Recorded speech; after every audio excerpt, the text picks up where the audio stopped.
This week, the world has been eagerly awaiting, glued to their phones, checking constantly for updates from the state of Australia. And all because the world's #1 tennis player has now become the latest target of the Australian government's totalitarian diktats. While this is still a developing story, I'm going to let you in on a little secret. The secret to Novak Djokovic's strength. Stay tuned.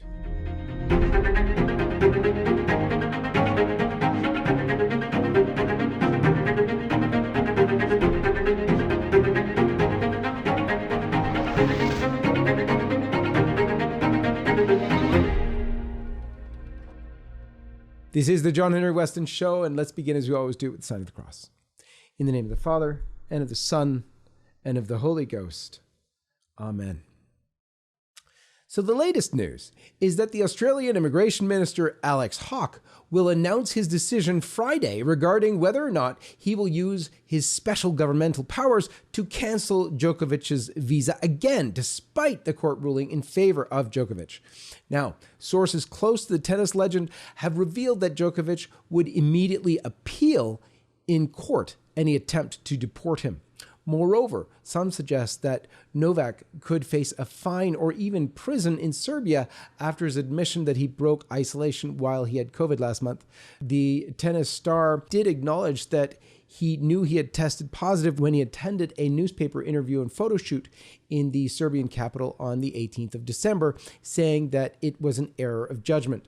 Moreover, the player suggested it was human error by his support team for a mistake they made in immigration paperwork.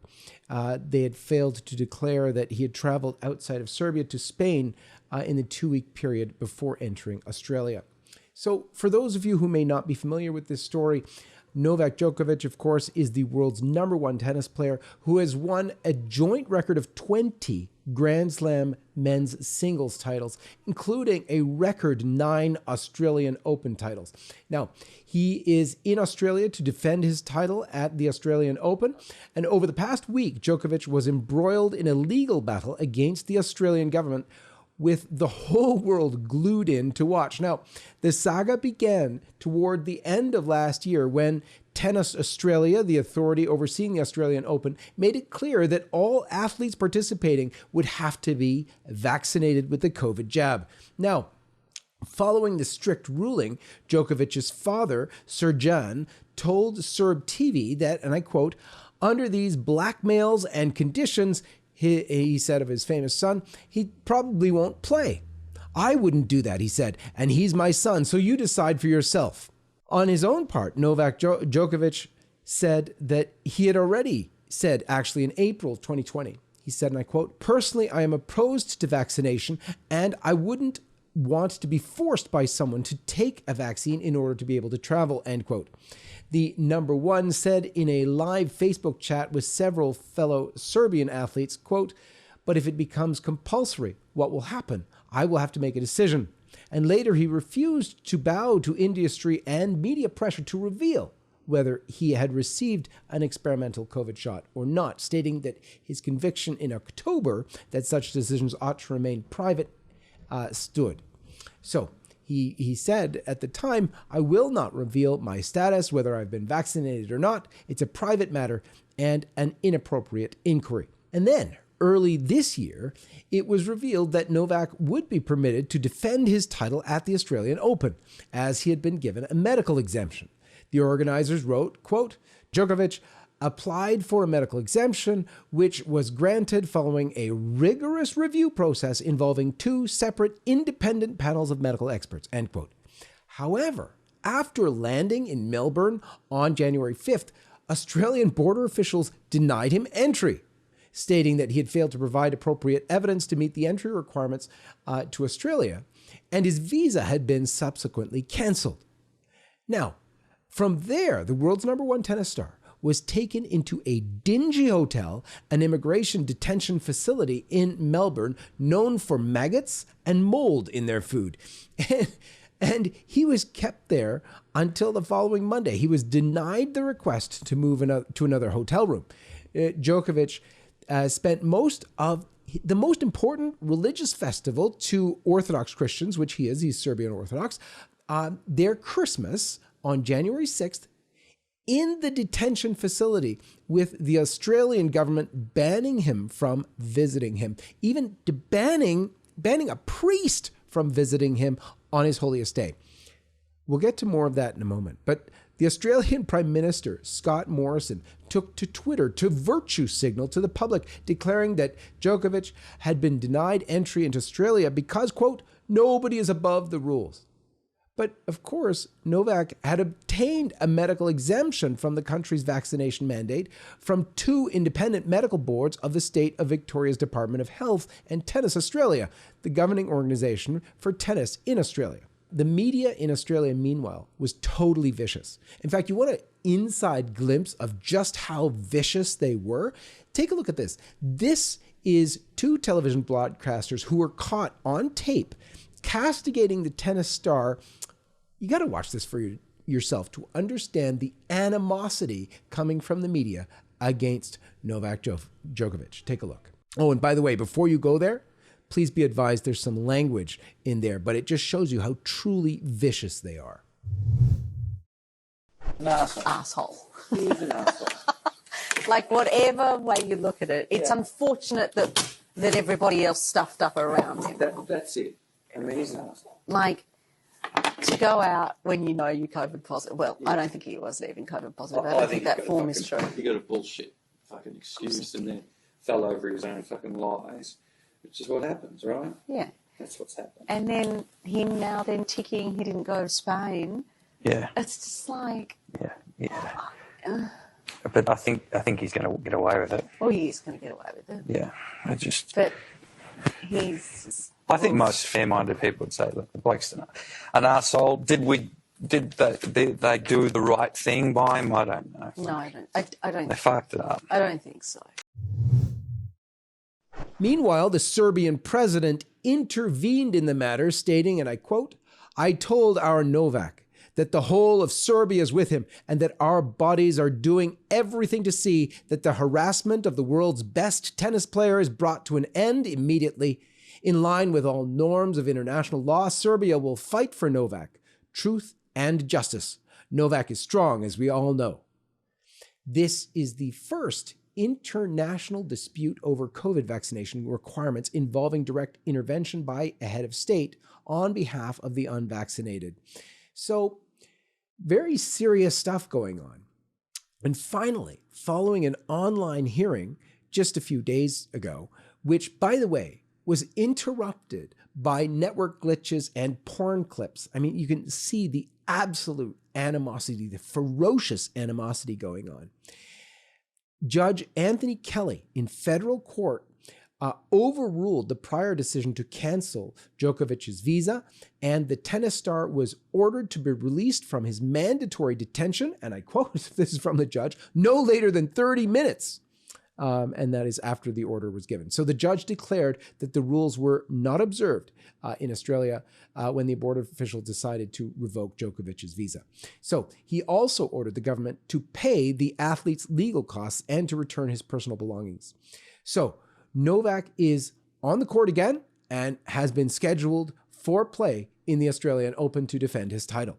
However, despite the court ruling, Immigration Minister Alex Hawke warned anyway that he would still consider exercising a personal power to have Djokovic removed from the country, canceling the athlete's visa, which, by the way, would result in Djokovic being prevented from returning for 3 years to Australia.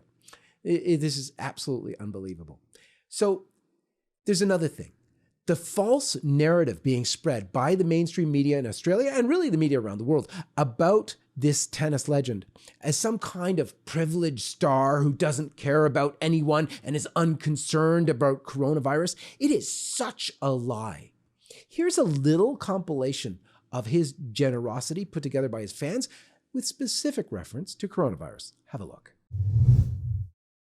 Djokovic said, "This award is the most important I've ever got, that can be earned only with hard work and self-belief. Belief in your loved ones and in God. But for Djokovic and his wife Elena, what matters most is using his influence and wealth to benefit those who need it the most.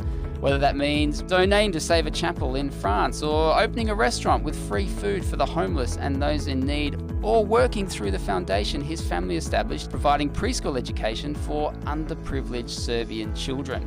Novak has the power and the voice to raise the awareness and raise the funds for investment in the preschool education programs, and in the future we might not have this power.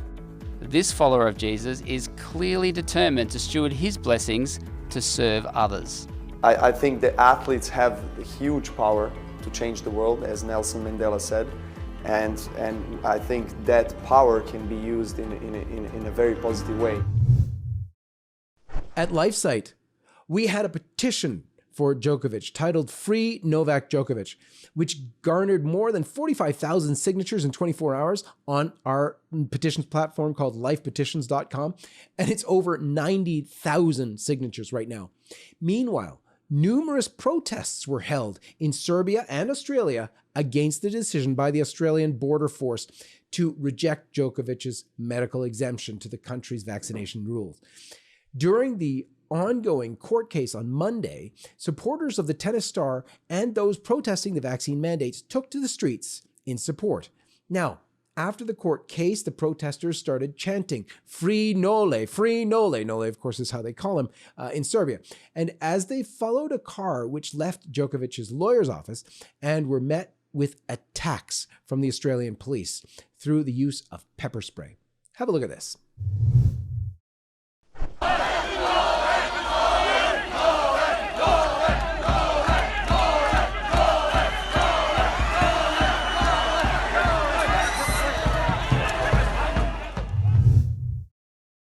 It is unreal. Australia has been particularly tyrannical in its crackdown on those protesting the lockdowns and the vaccine mandates.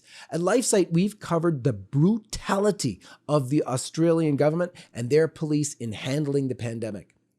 You know, G.K. Chesterton once wrote, "It's only by believing in God that we can ever criticize the government. Once abolish the God, and the government becomes the God. The fact is written across all human history," said Chesterton, "but it's written most plainly across the recent history of Russia."